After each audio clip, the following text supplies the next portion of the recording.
Hey, I'm back, baby. This an all-out blitz, real hard hits, them other podcast trash, we gon' make them all quit. We cover all the topics with intelligence and logic. I know you wanna score, but ID gon' stop it. We from Texas, so that mean that we Texans. Breaking down the X's and O's, our profession. No complaining, just training, you see the progression. They had a Pro Bowl for talk shows, we get selected. We gon' celebrate every win like a birthday. Ray J with the news, first with all the updates. Spin move on the competition, yeah, we juking them. You not really in touch if you not tuning in. This is Crenshaw, Briggs, and VT. We want the touchdown, we not trying to go for 3. And it's best if you get up out the street, cause them bulls out the pen and they bout to stampede. Houston Texans, what up? What up? What up? What up? What up? What up? Hey!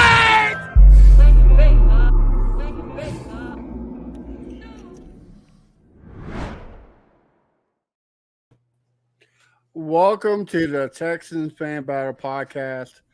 Guys, before I do the introduction, I just want to apologize.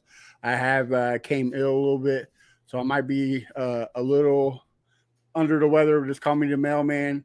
Rain, sleet, snow, whatever it is, I'm here to deliver. But just, bear with me a little bit. But as always, I'm your host tonight, Matthew Briggs. We just had a great month of Black History Month with Crenshaw as our host, so it was amazing. We were excited to have it. But sadly, he's not here. He's going to be jumping in late. He wants to be a diva tonight and come passably late. So I'm going to kick it off to my legend of Twitter and Reddit and the spaces. I got Mr. VT Brown Chubby Bear. What's going on, guys? And guys, we got a special guest to you tonight. He is a Emmy Award winning journalist. You can find him in KPRC in Houston, Channel 2, correct? Correct. Yes, sir. Chancellor Johnson, how you doing, sir? Hey, I'm doing well. First off, before I say anything, I want to make sure that I need to know who came up with that intro, because it was playing and I'm like, yo, it's tough. All BT. That's all him. ET salute. The beat, the production was tough. The bars, I'm like, okay. Honestly, this is probably, I'm not exaggerating. That's probably the best intro music to a podcast I've ever heard ever. Well, I guess the music is Man or Mike. I did the video, but Man or Mike, he's on Instagram, and he's actually a pretty awesome artist. He actually he's a Cowboys fan, surprisingly. Yeah. And when the Texans suck, he freestyles about it all the time. But I guess he had a lot of Texan friends, so it was dope. It was dope. So all right, man. Well, let's kick it off with some NFL news. First ever NFLPA had their first rating ever. Surprisingly, the Texans were number 4. I believe the Vikings finished 1. Yep, Vikings are number 1. The Commanders, of course, not surprising, were 32, and of course the Jaguars with the rat infestation, got them to 28th. Chancellor, I'll kick off with you. What's your thoughts of this? Is it a pretty cool new conception, or what do you think about it? Yeah, I think surprising is a really good word to use for the Texans coming in as high as they did. You have to remember and go back even like just a couple of years ago during the Jack Easterby era. And, it's kind of like the he who should not be named, right? Like the Texans caught a lot of flack from outside the organization to inside the organization. We've had players come out after they leave the Texans and talk about how the way that the Texans operate, whether that's from the front office to kind of just like day to day, isn't the best in the league. So clearly they were able to get something right. For instance, one of the things that stood out to me was the fact that the Texans allow their players to sleep in their own homes the Saturday night before their game. And so I came from Green Bay, Wisconsin, for my last stop. I covered the Packers for 2 years while I was there, and they had everybody in a hotel. Now, mind you, it's probably for a good reason because there's not much to get into with the Packers except probably getting into some trouble like on a Saturday night. But to me, that was actually a surprise to me, that the fact that the Texans allowed that. And, they allow, their players to kind of make their own choices. They they serve good food in the dining hall and the cafeteria for the players. I've had it. It's pretty good, and all that stuff matters to these guys, especially when you're not winning games. You need something to kind of boost the morale of players when you're getting drummed or, you're going through these long stretches and these losing streaks. Well, hey, look, when you show up to work, at least that facility is nice. Right. So it's good to see that the Texans came up pretty high on that. And, maybe that can be a part of their pitch as they enter free agency with all this cap space. All right. BT, what about you? So I was obviously very happy that we scored number 4 overall. What I found interesting was the Cardinals. The Cardinals have the worst gym, weight room F minus. I don't know how you can be an NFL franchise and have that poor of a weight room. People were saying that it's unsafe because it's overpacked. That is ridiculous. I saw that in multiple organizations did not have a family room. Now we don't have one in the building, but we have a daycare across the street. So that's positive. But I read that in some places the wives were sitting on the floor of the bathroom because they needed to breastfeed their children, and that was the only place. I mean, I don't understand how it's 2023 and you're a $1 billion organization and you don't have a 4x4 a little room so they can feed their child. I mean, that's kind of freaking nuts. What I also found interesting was the Cardinals were the only organization to charge players for food. So if you go in the off season and you want to work out or you want to take home dinner, you are charged. It comes off your payroll. I don't understand how they're that petty. My question actually to you, Chancellor, is this is obviously the first time this has happened. And I always assumed that players just found out about this. This might be the first time that fans knew about this, but I had figured this is something players knew about. But obviously, if the NFLPA is making this public, maybe that's not necessarily the case. Do you think this is going to affect free agency at all? Or do you think this is just going to shame owners into fixing their stuff?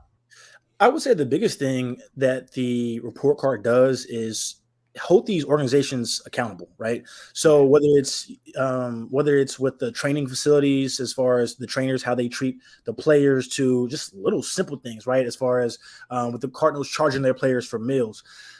If you're the Cardinals, in your bid well as an owner charging the players for meals, it's cool. You think you're being slick by doing that, but now that it is out for everybody to see and it's public, that's embarrassing. And I guarantee you that will change next year. No owner wants to be the only owner that charges their players for meals. It's not really a good look. As far as the question of will it affect free agency, my answer to that is no, because when it comes to free agency, it showed me the money.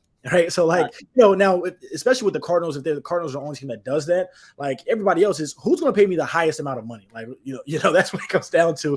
I think for the Texans, the good thing is you're in a state that doesn't charge you, that doesn't have that state tax fee. I think that goes a long way for some players. We've seen that at the NBA level with the Rockets. Yeah. Jordan Pryor came out and says, I want to play either Texas or Florida because he does not want to play the state. Right. So to me, that matters, So I think at the end of the day, it's, how many zeros are on that check. Then I guess, did this facility have a sauna or a hot tub or did it not? Right. Okay. All right. Well, from bright to dark, let's talk about Alvin Kamara. Looking at some jail time, it seems like he was earlier arrested for his assault. Chancellor, I kick off with you. Is this going to hurt the Saints, hurt his career, or is he going to somehow pull off Ray Lewis and not see no jail time?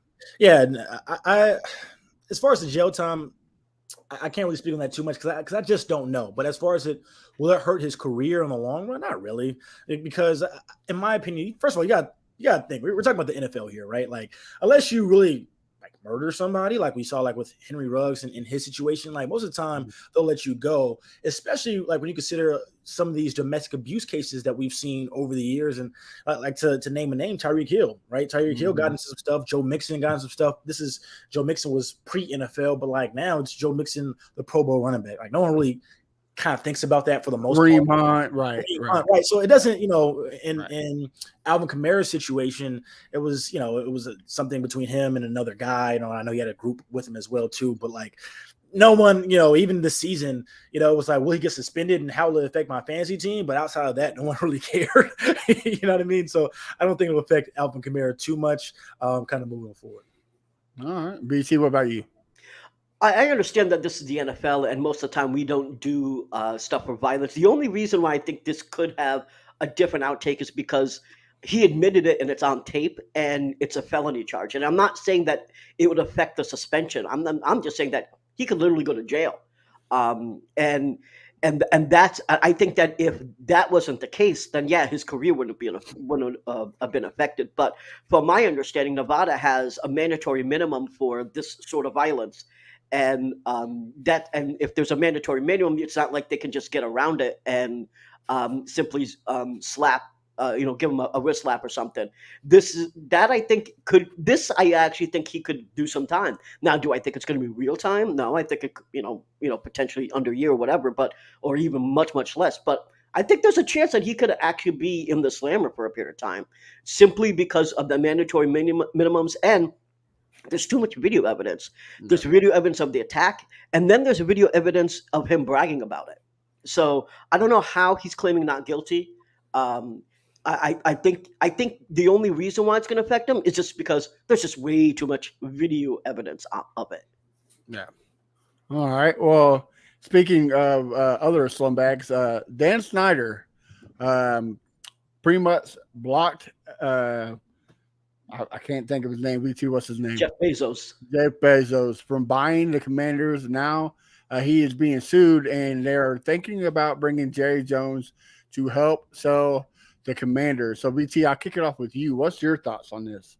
So this I found interesting because it's not necessarily just the reason why he blocked Bezos, right? Because those two have an issue because Bezos owns the Washington Post, and the Washington Post was the one that outed Dan Snyder about a lot of this stuff.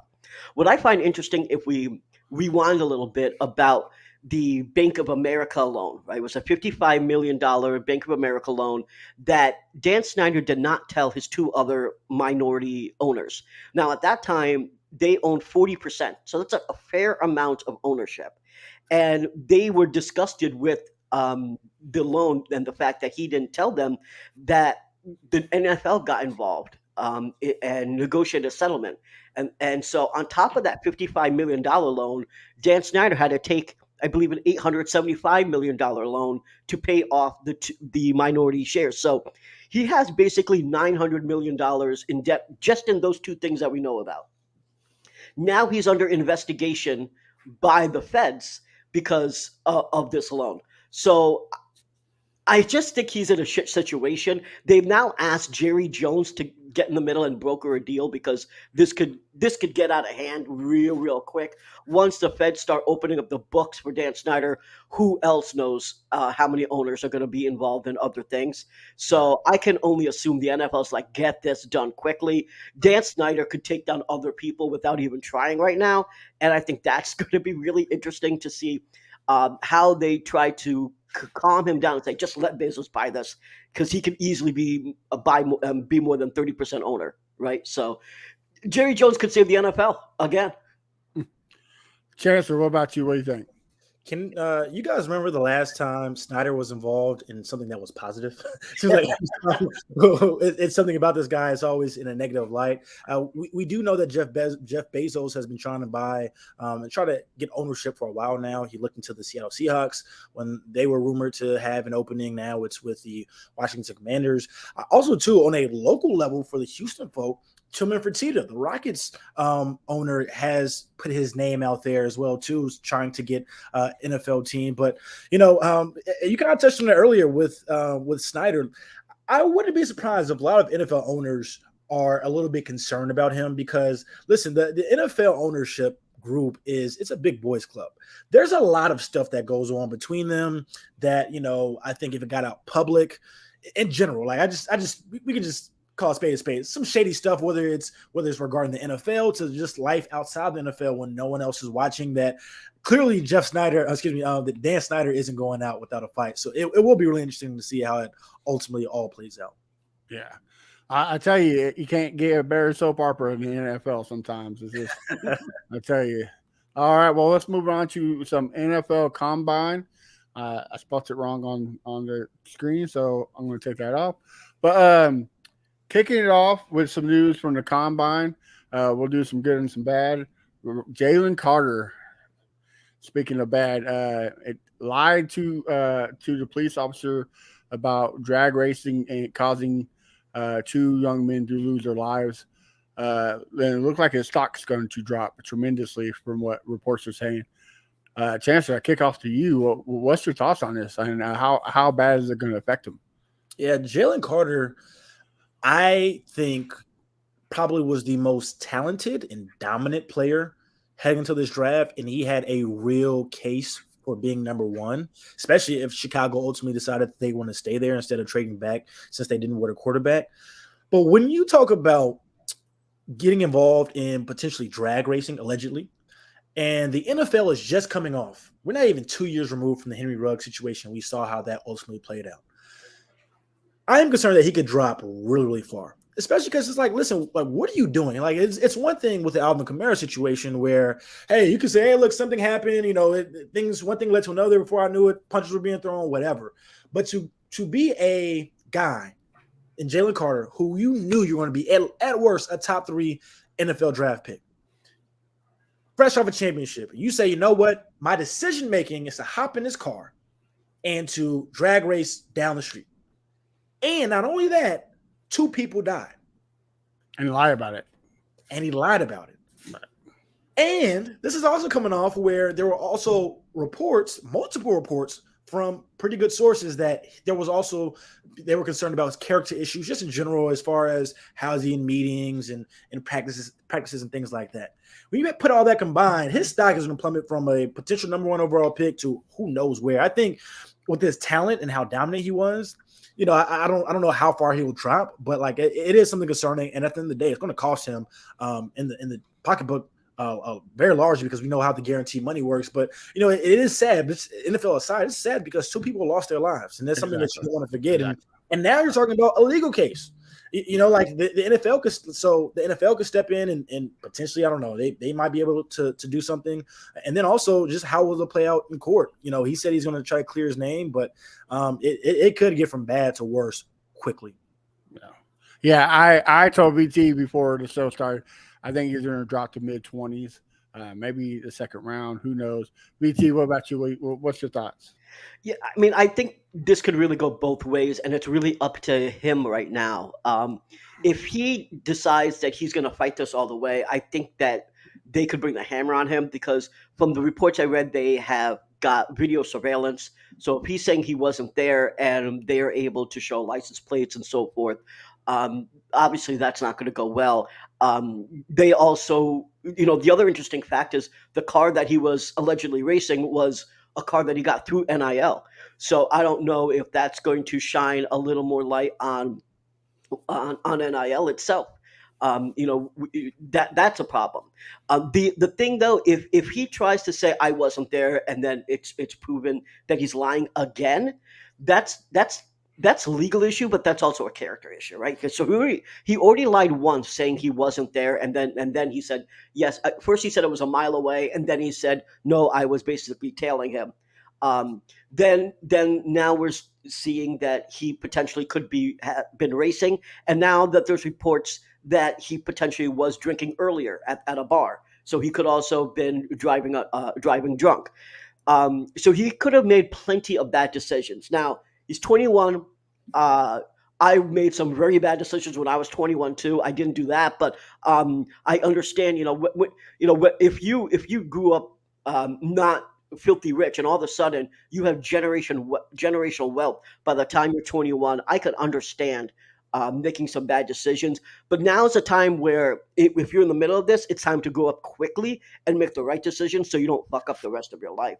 And if he continues to not take responsibility, I think they could bring the hammer on him. So I hope for his sake that his attorneys, his crisis counselors, whatever, are telling him to do the right thing, because I don't want him to ruin his career. And yes, it is unfortunate that people died. I'm not diminishing that, but at the same time, what I will say is those individuals that lost their lives were essentially part of this as well. So it's not, I'm not going to say that they are completely innocent, and I'm not trying to sound callous, but at the same time, I'm not going to put all of that on Jalen Carter as well. Okay. All right. Well, fellas, let's move on to something a little bit brighter. A lot of quarterback talks come from the combine. Apparently, Derek Carr met up with the Colts, and Green Bay Packers was called by the Panthers about Aaron Rodgers. So, BT, I'll talk to you real quick. What do you think? Oh, and also, sorry for forget about this, but the Panthers seem to be all in for Anthony Richardson. So, BT, real quick, which one do you think is going to be the most impactful? So I think that the Panthers wanting Richardson, that's something that I have been predicting honestly for a while. They have a great coaching staff. Frank Wright, Thomas Brown. Thomas Brown, I actually thought that would have been a great head coach. Believe it or not, I thought that he was incredibly qualified to be head coach. They got Ejiro Evero, so they've got a great DC. I think overall, if the Panthers strike it hot and they actually swing for the fences to get Anthony Richardson, they could actually be a threat. As far as Derek Carr is concerned, I don't necessarily know where he's going to end up. I really think it's going to be between the Jets and the Saints. And I think that if Aaron Rodgers doesn't stay in Green Bay, if he actually goes to the Jets, then I can see Derek Carr going to the Saints. If not, then yeah, he could go to the Jets. To tell you the truth, though, you know my feelings about Derek Carr. I think that while his numbers look great and sometimes he looks good, I really think he suffers from the Kirk Cousins disease. Right? He makes bad decisions at the most inopportune times, and so I think that's going to follow him. So to me, believe it or not, I feel like Anthony Richardson go to Carolina would be more of a threat to the league in the future than Derek Carr going somewhere. All right. Chancellor, what about you? What do you think about these, and who has the most impact? Yeah, with the Derek Carr situation, I would say I think Aaron Rodgers is the big domino, because I think the Jets, with their team and their makeup and the talent that they have on their roster, they're in win now mode. So the Jets are really trying to stall until they get a decision from Aaron Rodgers. Will he retire or will he stay? And if he does stay in the NFL, will he stay with the Packers? Or, can they broker out a deal with the Packers to bring him over there to New York? If not, I actually wouldn't mind seeing Derek Carr on that team. I think if you look at the options, Derek Carr is certainly an upgrade over the guys that they had lining up behind center this year. And you talking about, look at that division. When you have the Miami Dolphins, who have a high-powered offense, you have the Buffalo Bills, who we know is a Super Bowl contender year in and year out, and they will be moving forward. I think Derek Carr at least gives you a puncher's chance. Now, how will he act in that 12th round? As you just kind of mentioned, BT, that's another question. But he'll at least give you some opportunities to win those ball games that we didn't see from Zach Wilson this year, and then it gives Zach another good pro to continue to learn behind as they try to figure out, if they had anything in him whatsoever as the number 2 pick.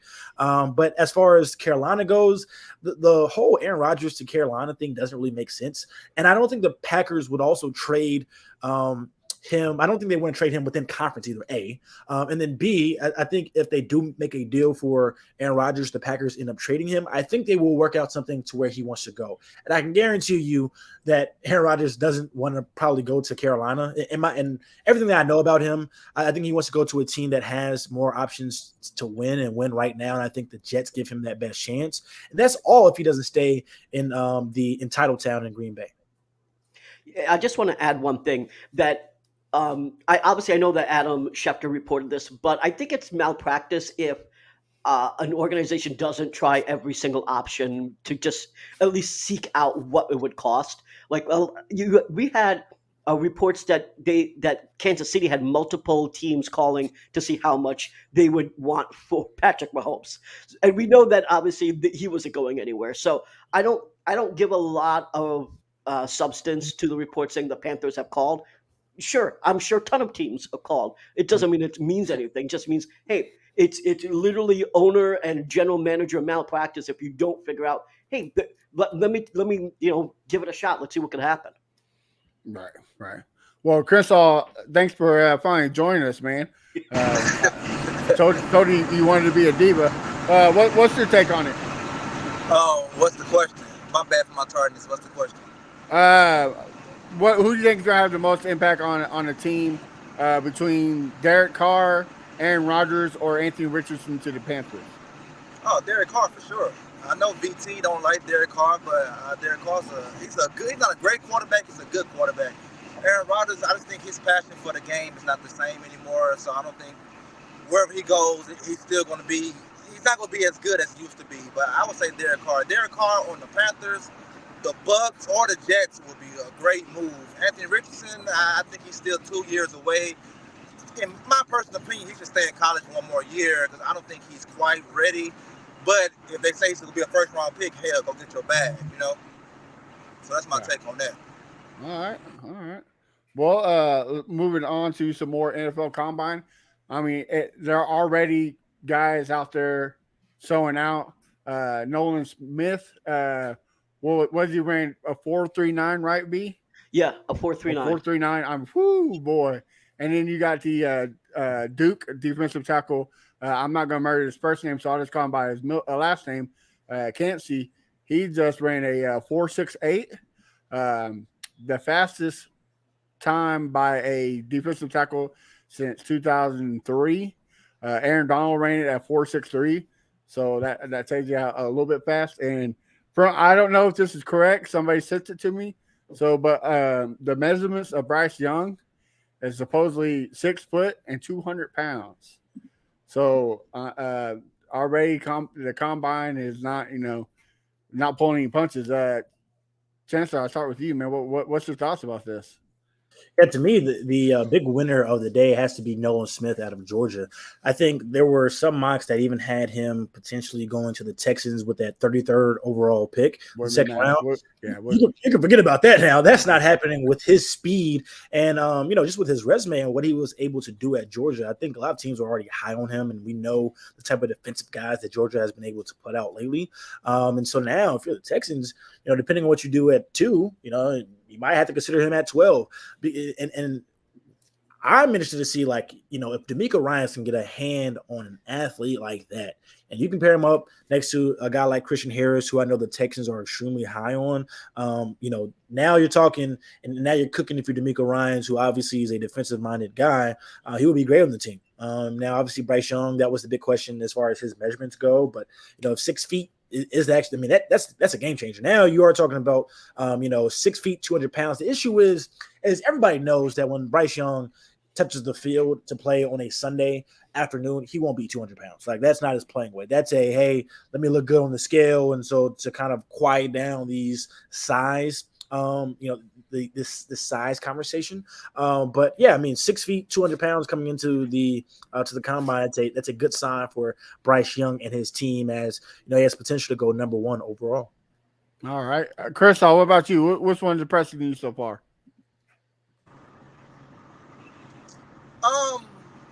Yeah, it gotta be the guy out of Georgia, but the Bryce Young way, I hope that's his real way. If it is VT, I can make fun of you right now because you thought you were gonna be smaller than that,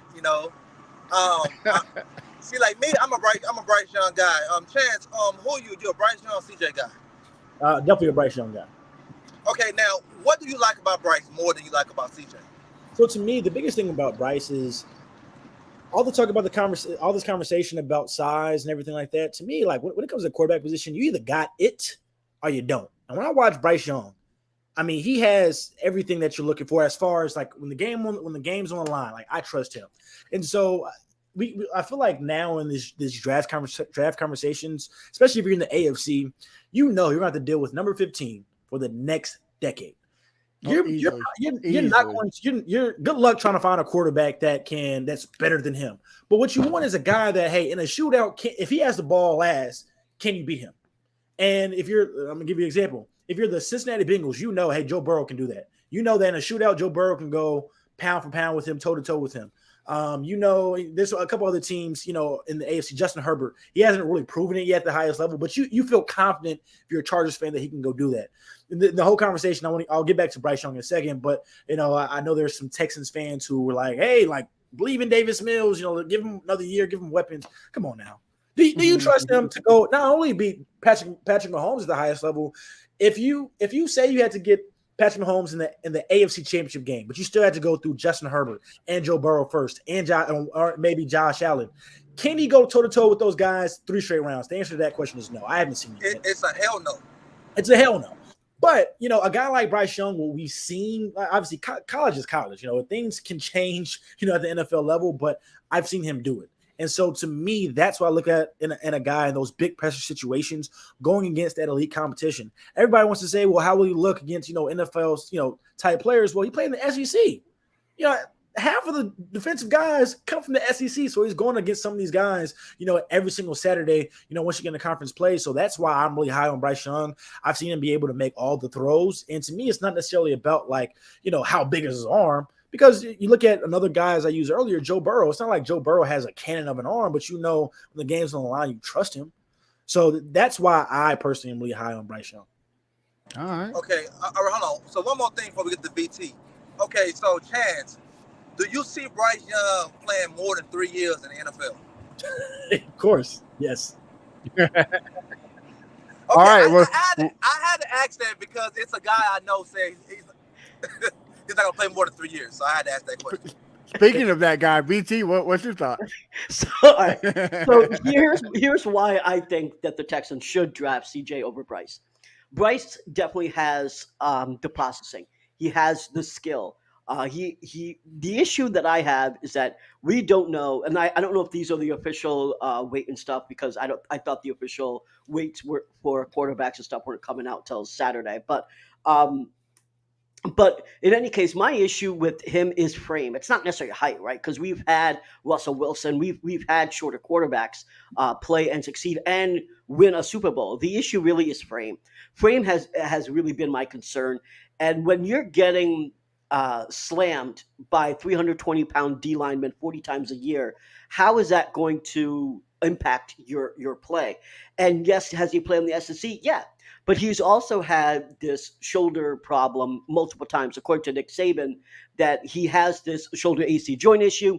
He has to stop playing for a bit, and then when he plays, then yeah, he's all right. The thing is, he has to take time off, and that's already happening in college.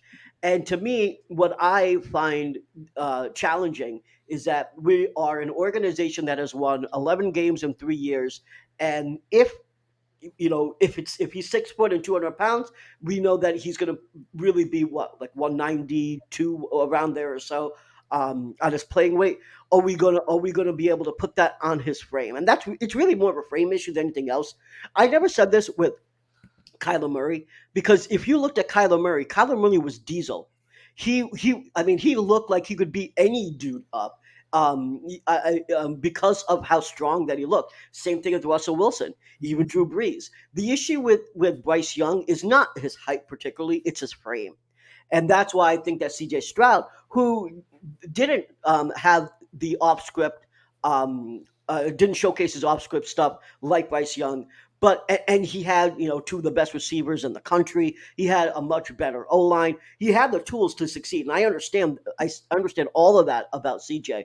But I do think in the West Coast system and in the Bobby Slowick or Shanahan style system, what you could have is that you'll have basically his floor, in my opinion, is Jimmy G. So if you have CJ, who's 6'3", 220 pounds, whose floor is Jimmy G, in a Shanahan style offense, now that we have the picks, we should have a top receiver. We should have at least one or two more capable running backs. Rex Burkhead needs to be shooed away, right? We should have an actual roster that can support, even if CJ was a Jimmy G level player. What happens with Bryce Young? There's going to be a lot of concern. I mean, seriously, I'm going to bring my rosary beads every single time I have to watch him on Sunday, because I'm going to be praying for him and making sure that he doesn't get hurt. And again, it's not just a single injury. It's the cumulative injuries over 3-4 years getting pummeled by 320-pound D linemen, and that is a concern that I have about Bryce Young. So I do want to respond to what you were saying. First off, because I want to make sure for the listeners out there, the QB measurements haven't come out yet. The only people that they measured so far today was just the linebackers who competed. So that's why I thought. That's why I first said I don't know if it's true or not, because that's sure. what I thought as well. But for sure. So to your point though, VT, about if that's why CJ Stroud at 2 I don't love, because I like, what is his ceiling? And if you're telling me his ceiling is Jimmy G at number 2, I'll pass. Just give me one Anderson. I was thinking that's his floor. Well, okay. Well, let's just say he ultimately he is a Jimmy G. Look at what like you said, the West Coast offense and build a team around him. Listen, the 49ers just traded draft picks to go get Trey Lance because they felt like Jimmy G wasn't the long-term answer. Now, obviously, he can be better than Jimmy G. I understand what you're saying. But my point is, yeah, if you're talking about at number 2, your best bet, and, you said this is floor, but you're thinking about a guy who can be, his floor is Jimmy G. I'm cool off that. Like, I would rather go get, another guy like Will Anderson, or maybe swing at, we'll see about Will Levis. I would much rather have CJ Stroud than Will Levis at this point. But yeah, like as far as the Jimmy G comp, I'm cool off that personally. To be honest with you, I don't think he reminds me of Jimmy G. He reminds me of a Dominic McNabb. I think he'd be that's who his floor to me is Dominic McNabb. The way he sits in the pocket, the way he can get out of the pocket, plus his arm strength has a lot of McNabb type playing skills to it. But that's just me. I just want to add a thing, since we're on this combine stuff, and we haven't talked about quarterbacks sizes and stuff besides Bryce Young. My personal opinion, I know this won't happen, but my personal opinion is that Anthony Richardson has the highest ceiling in the draft. I agree with that. And I think that I really would hope that we would take a swing on him. I don't think it's going to happen. I think that because of the situation that we're in, being as poor of a franchise in terms of wins and losses in the past 3 years, that I don't think they're going to swing for the fences and get AR. I think they are going to go for a safer pick like CJ. And unfortunately, I really think that even though they're talking to all 4 quarterbacks, I really think they're seriously only considering Bryce and CJ because of the situation that they're in. From a PR perspective, we know from talking to both Aaron Wilson and John McClain that Hannah and Cal got involved in football decisions. The Lovie Smith was a last-minute decision, and Josh McCown was supposed to be head coach, and that was changed because ownership got involved. I think that ownership has also come out, and ownership has come out and talked about changes in the franchise and that they want to win now. And I don't think that they will necessarily allow, if I'm going to use that word, allow Nick to swing for the fences and get Anthony Richardson, who needs probably about 2 to 3 years to develop because he has mechanic issues. He needs to read defenses better, etc. He's not going to be great out of the gate. And so I think they are going to go for that safer pick, that someone that has a higher floor rather than someone that has a super high ceiling. So if I was a GM, though, I would say, fuck the fans, fuck the ownership, get AR, and let's build with him, because I think we are building a hella staff. Right? We've got Bobby Slowick, Bill Lazor. And by the way, I talked to his son, so go to TexansFanBattle.com and read that article about him. But we have Chancellor Johnson. We have put together, believe it or not, a pretty great offensive staff, a staff that I'm impressed by. Frankly, I'm more impressed by the offensive staff than the defensive staff. And I did not see that coming into this when D'Amico Ryans was hired. So I do think that we have the capability of fixing the issues with AR. However, from a PR standpoint, I don't see them making that decision because of how we have functioned for the past 3 years. Yeah, that's a pretty solid argument that nobody. I mean, it's true. I don't think that Nick Casario has a lot of time left, if that makes sense. Well, let's move it on to why we are here, fellas. Texans at the Combine. Speaking of all these 4 quarterbacks, the Texans have spoke to every single quarterback. I'm kind of on the line with Chancellor. I do not want Will Levis, especially at 2. I would like Anthony Richardson, just not at 2. If we can trade back or if he falls, I wouldn't mind him. Right now, I'm still on the Bryce Young trade.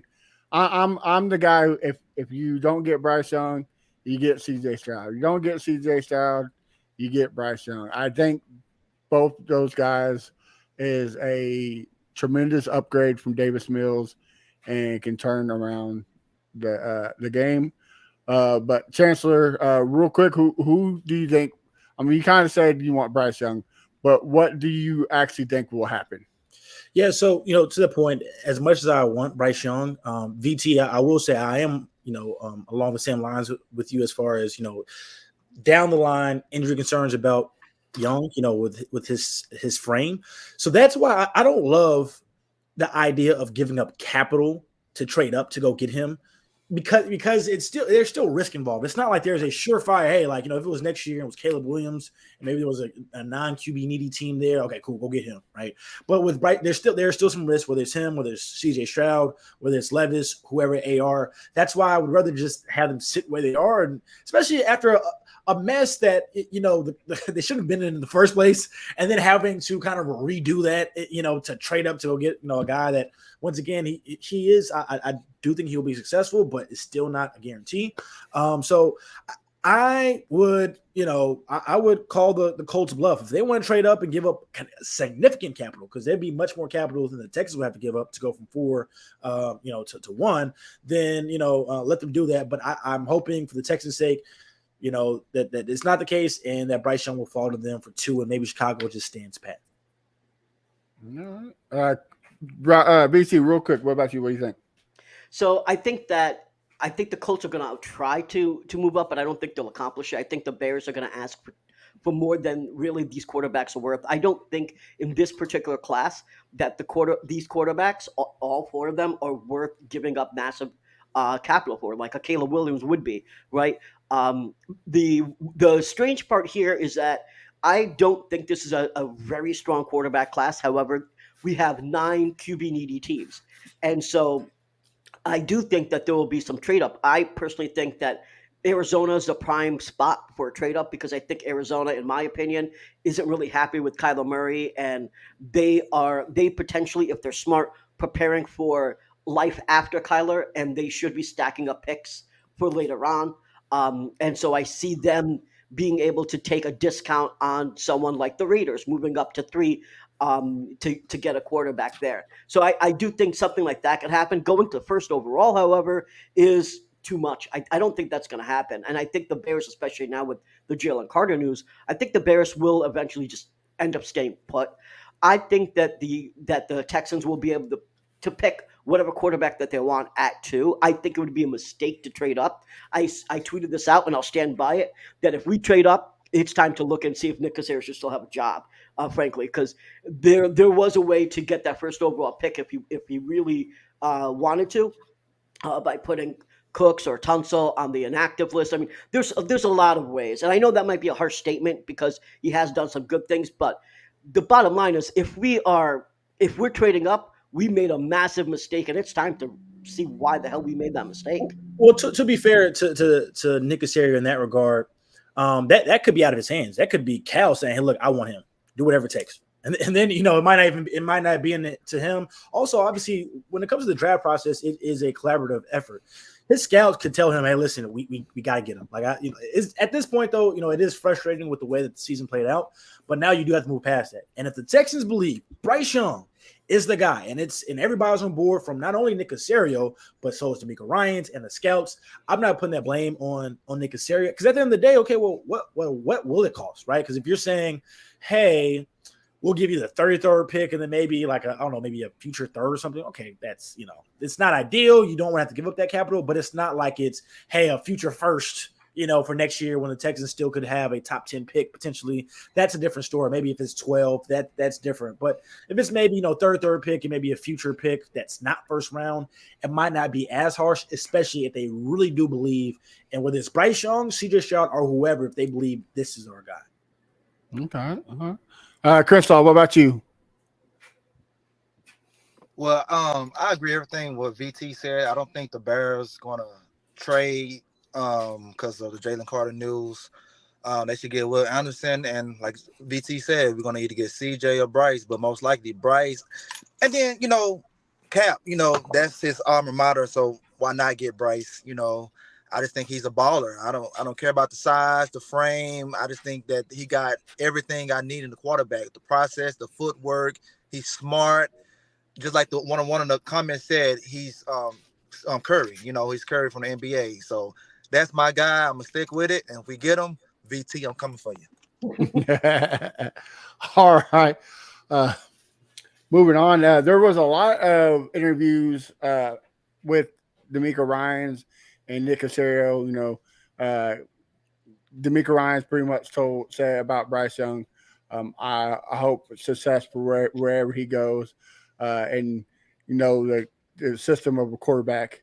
And the Caserio kind of talking about trading period. He uses a different scale than most other teams do, and also they sat down and watched game film with Will Anderson. So maybe they don't trade up and somebody else does, and they go after Will Anderson at 2. Chancellor, I'll start with you. What caught your eye the most from the Texans interviews and whatnot? Well, to me, the biggest thing is that they're doing their due diligence at the quarterback position as they should. There's reports that they talked to Anthony Richardson, Will Levis, CJ Stroud, and Bryce Young. And like I said, they should do that. I think if you're the Texans, that interview list should also extend to some of the top defensive draft picks if they haven't already, because you want to let Chicago know, hey, if you trade down, like we are, even if it's a smokescreen, we're considering these guys too, because that Chicago probably wanting a defensive guy. But we'll see how these interviews play out with these quarterback positions.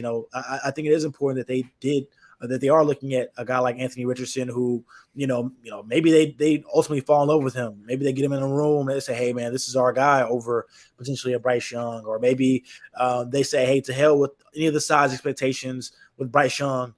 We love his leadership. We love his film, because I'm sure they already do there, and we love what he can bring to the table in our locker room. All right. Well, I'm going to shoot off to our other special guest, James Harden. Crenshaw. Well, what was your most impressive thing of the interviews for the Texans? I think the most impressive thing is when D'Amico said that we're going to get. Well, first, he still haven't called Davis Mills by name. And second, he said he was going to draft a quarterback and we're going to get one in free agency. That right there lets me know that Davis Mills isn't the guy anymore. And I hope the fans that still ride with Davis Mills can see that and stop trying to pressure me and others that still think he is the guy. That ship came and went. He's gone. They threw him over like they did your boy in Black Panther. So he's gone. Oh. So, but yeah, that's my take on that. Well, it looks like we lost BT. I kind of like what Caserio said. He threw a couple of saves of maybe we'll trade up, maybe we won't trade down. But I did like it how he said he does not use the same. I forget what scale he said it was. He mentioned it by name, but I'm glad he justifies the trades different than NFL, because if every NFL team did the same way, it would just be boring and almost impossible for trades. But I will say this to these fans, guys, I love your mock drafts. They're amazing, but put Madden down for a year, because the mock trades you make, man, you've been getting them from Madden. It's just nuts. I've seen one we had the first, third, fifth pick from trading Tunzel and Cooks. Like, come on, guys. Like, that's not going to happen. Be realistic. I love your enthusiasm, but please stop. It's hurting my eyes. Well, Chancellor, man, we appreciate you coming on. This is a segment that we've grown to love.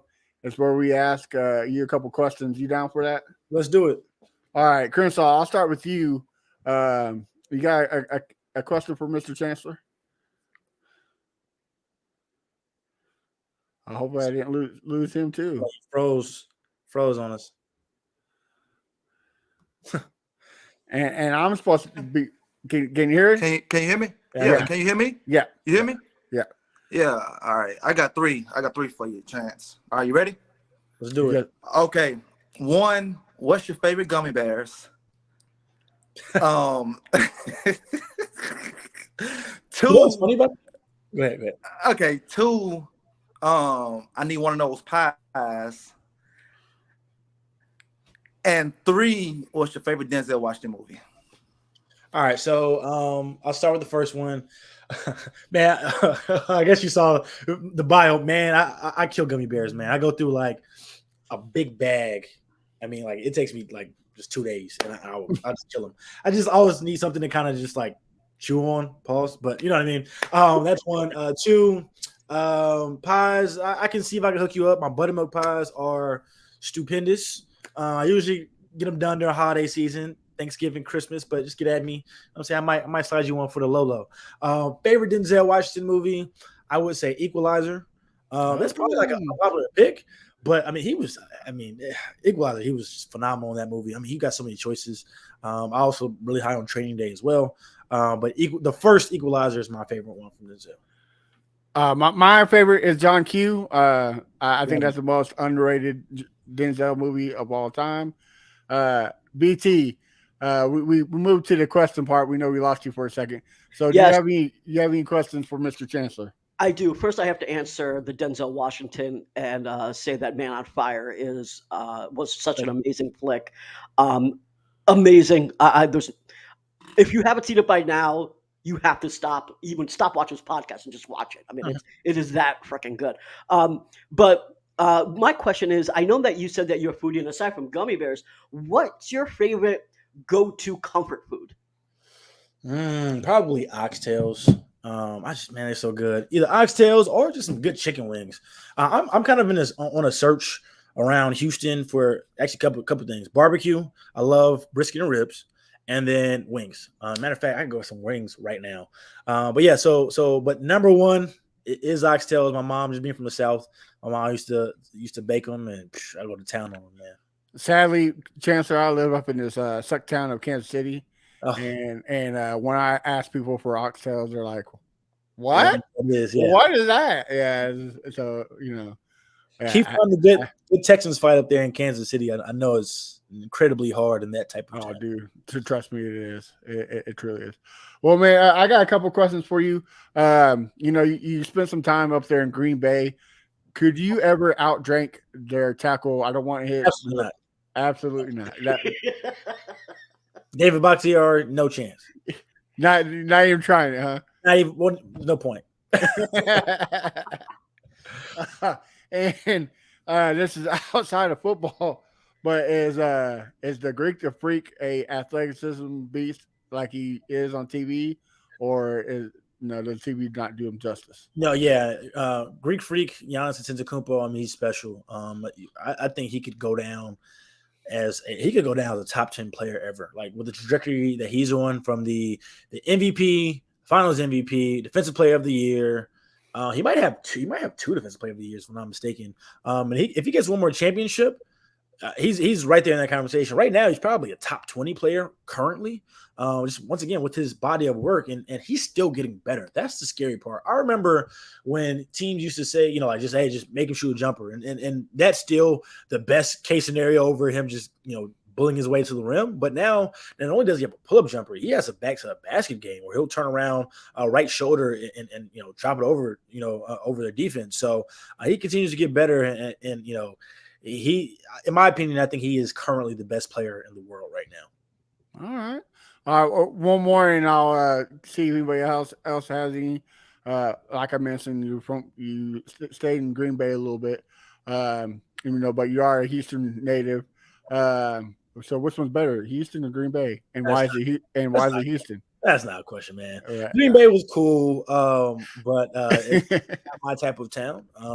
I enjoyed it there. The fan base. I think the Packers probably have the best fan base. If I'm calling a spade, the whole town lives, breathes everything Packers.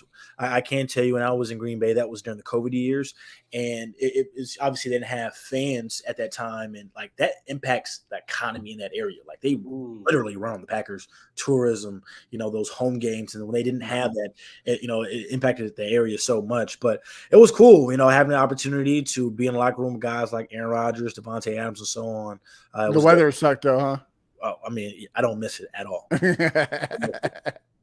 All right. Well, guys, I'll start with you, Chris. Do you have any other questions? Who is the best athlete to come out of Arizona State? I would say James Harden. It's got to be Barry Bonds. It's got to be Barry Bonds. I forgot he went there, man. Yeah, I can't have Barry Bonds erasure. But lately, of course, James Harden, what he's been able to do, one of my favorite players to ever play the game. All right. BT, any more questions? Yeah, I have one last question. And so I know that you have been really talking about sports since high school, right? You said you started then. Now, if you could go from then to now, was there any either interview or piece that you're working on where you were really impressed by someone outside of sports, even though they're a player? Like, is there someone that really just impressed you on a personal basis? Man, the best thing about like my job, obviously I'm at a good chunk of these games, and I'm there for some of these really cool moments. But storytelling really is my favorite part. And so, I think it's really big for me to have an opportunity, at least when it comes to these athletes, to have them trust you with a story. So, for example, Tremont Smith from the Texans, I did a story about him and his mom during Breast Cancer Awareness Month. His mom was battling breast cancer, and she was able to overcome that, and kind of learning about his journey. And he found out his mom had cancer like right around the time he got drafted. And so, and honestly, like that's how I've been able to build relationships too. Now, me and Tremont, like we're close, we're cool. I'm interested to see what happens with him in free agency. And so having that opportunity to kind of, connect with the guys and be able to share that story, have them trust me. I can't pinpoint one, in particular, but it's always really fun to cover these guys on a very, much deeper level. All right. Okay. Well, man, thank you again for coming on. Why don't you tell our guest? Well, hold on. I got one more. I should have known. Yeah. Go ahead. Can you talk about just for a little bit, like when you interviewed Dream, what was one of the things he said that inspired you or just like really hit home with you? The greatest center of all time. Yeah, yes, the greatest center of all time. When it came to Hakeem, I've interviewed a lot of people, but Hakeem I was definitely the most geeked about. I was a little fan. I would too, bro.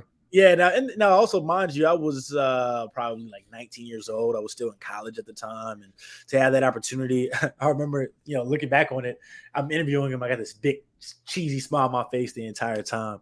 As far as like the motivational question, it wasn't really that. Just to be able to have that opportunity that young to talk to a legend, and ever since then, like now, like that was when I was still in college at the time when I was at Arizona State. But I see him all the time at Houston sporting events. And he still remembers me, and he was such a nice guy.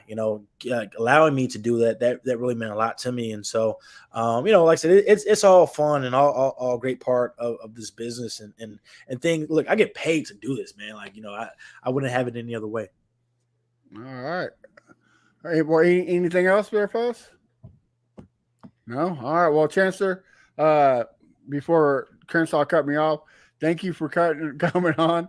Tell the folks where we can find your good stuff and what you got coming up in social media. Yeah, absolutely. So you can find my work, really, if you're in Houston on Channel 2 on KPRC. I anchor on Saturdays. Then we have Sports Sunday where we go a little bit more in depth, talking Texans and, Astros, Rockets, whoever. And then, our report throughout the week as well. Catch me on Channel 2, KPRC. And then you can find me on Twitter at Chancellor TV. That's where most of my content goes. For me right now, I'm getting ready for the NCAA tournament. With University of Houston. Apologize for that. So that'll be fun. Their Final Four is in Houston this year. They have a real opportunity of hosting it from the crib. So, I'm excited for that coming up. National champion Houston Cougars right there. I like the sound of that. like some of that. All right, BT, where we got you at?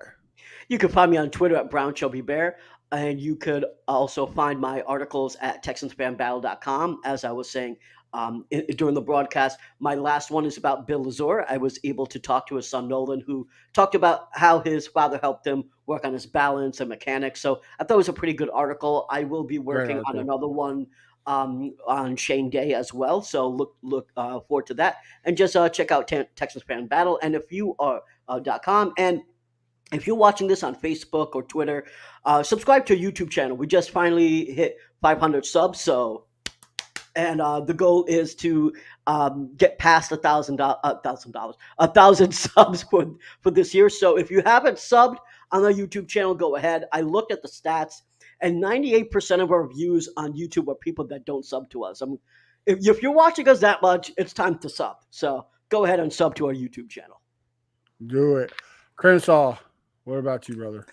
You can find me at Fifth Ward Crenshaw everywhere. Like VT say, sub please. And that's about it. Oh yeah, Final Four, Cougs, come on, bring it home, man. Bring it home. Exactly. I will be at the games. That's all that matters is bringing it home. You can find me at A1 Day One Texans. And like VT said, right now we are at the Texans Fan Battle. But here soon, our network is launching a website, fanbattlesports.com. So make sure to check that out. It's going to have, the greatest show of all time, the Texans Fan Battle. But we'll also have the AFC South, the Horseshoe Mob, and the other suck teams of the division on there as well, plus more to grow.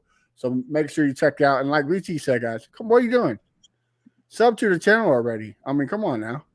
And you can find me at A1 Day One Texans. And on Sunday nights, you can find me talking trash to the other teams on the AFC South Fan Battle. Guys, until then, hopefully we have some more stuff great at the Combine. We'll come at you live next Wednesday with Patrick Storm. So make sure you tune in and have a great night. Thanks for having me, guys.